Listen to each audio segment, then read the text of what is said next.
It's the most terrifying feeling in the spiritual life. You'll kneel down to pray, just like you always have.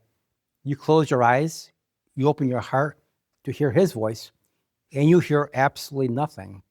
No warmth, no consolation, no sense of presence, just dead silence.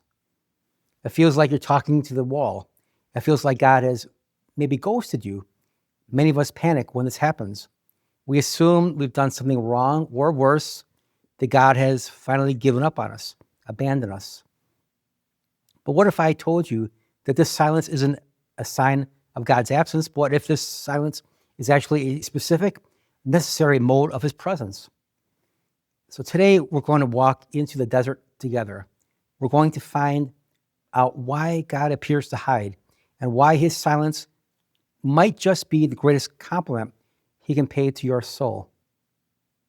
We live in an age of noise. We're constantly plugged in, notified, and over-entertained. And because of this, we've been conditioned to view relationships as a series of transactions. I text you, you text me.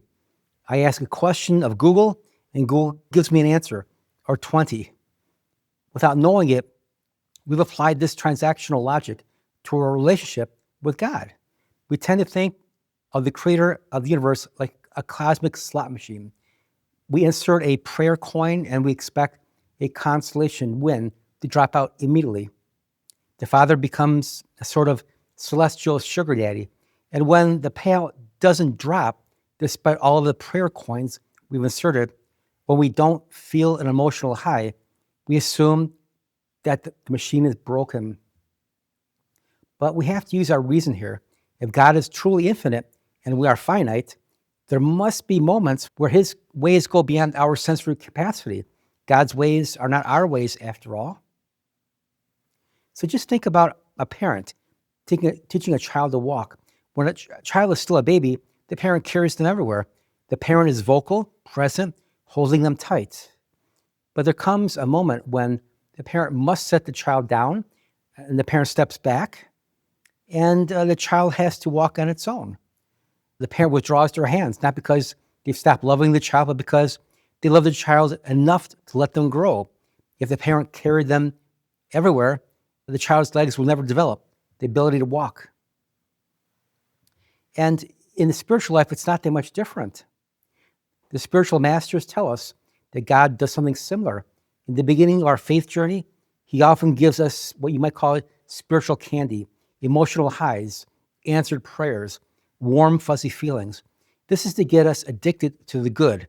But God doesn't want you to love the feeling of God just for the feeling. He wants you to love him simply for himself.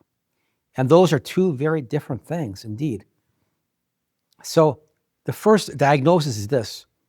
We're confusing faith with feelings or mere sentiment. We think that if we don't feel God, if we don't feel a high, then he isn't there with us. But our fickle feelings are like the weather of the soul. They change with the wind, with our shifting moods, with our sleep even, a million different things. By contrast, faith is the rock underneath the weather. And often God withdraws the weather of consolation to see if we're still standing on the rock. But there is a darker, deeper reason for the silence, one that even the greatest saints have had to face. And if you don't understand this next point, you will likely quit praying exactly when you're on the verge of a breakthrough. And we're not the first people to deal with this. The Bible is full of people who felt abandoned. Just look at the prophet Elijah. He expected God to be in the earthquake, the wind, and the fire, the big, loud sensory experiences. But he wasn't in the noise at all. On the contrary, God was in the sheer silence, or as some translations say, the still, small voice. Even Jesus Christ entered into the silence. On the cross, in his most painful agony, he cried out in the words of Psalm 22, my God, why have you forsaken me? Think about that. The Son of God felt the absence of the Father. If Jesus wasn't exempt from the feeling of abandonment, why do we think we should be? St. John of the Cross, a doctor of the church, called this the dark night of the soul. He taught that this darkness is actually a kind of blinding light. It's like looking directly at the sun. Your eyes go dark because the light is too intense for your retinas. When God goes silent, he's often doing a deep surgical procedure in your soul that would be impossible if you were distracted by emotional fuzzy feelings. He's burning away your attachment to what the spiritual masters call spiritual pride. He's burning away your need for control. He's making your soul spacious enough to hold him rather than just holding your limited perception of him. The silence is not a punishment, brothers and sisters. It's a purification. It's like the gymnasium where spiritual muscle is torn so it can grow back stronger. And so, practically speaking, what do you do when you hit this wall? How do you pray when God appears to be ignoring you? Well, I have 3 steps for you to try. First, don't panic and don't quit. The devil loves to whisper that because you don't feel it, you're a hypocrite for praying. Now, that's a lie from the prince of lies. Praying when you feel nothing is actually more meritorious than when praying feels good. When it feels good, you're getting a reward. But when it feels dry, you are giving a pure gift to God. You're saying, I love you, for your own sake, not for what you might be giving to me. And second, use vocal prayer. When the heart is dry, the mind wanders. You sit in silence and start making a grocery list. This is normal. When this happens, anchor yourself in rote prayers.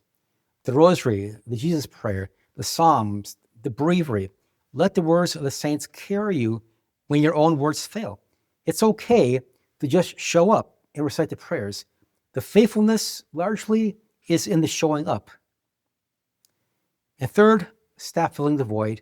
When God goes silent, our instinct is to fill that silence with noise, TV, podcasts, music, doom scrolling, you name it. Resist all that. Try to give God just 5 minutes of actual uncomfortable silence every day. Tell him, Lord, I feel empty, but I offer you this emptiness. Blaise Pascal, the philosopher and scientist, famously said, all of humanity's problems stem from man's inability to sit quietly in a room alone. So conquer that fear, conquer the silence. This is something that the monastics discovered ages ago. And you might find that God has been there waiting for you simply to be quiet all along. And so to close the loop on where we started, the silence of God isn't a rejection. It's probably an invitation to greater spiritual maturity. If you're in a season of dryness right now, take heart. You're not lost. You're being trained. The teacher is silent during the exam, after all, not because he's left the room, but because he wants you to use what you've learned. Okay? Now, I'd love to get your thoughts on this. Have you experienced this dark night of the soul? How did you get through it?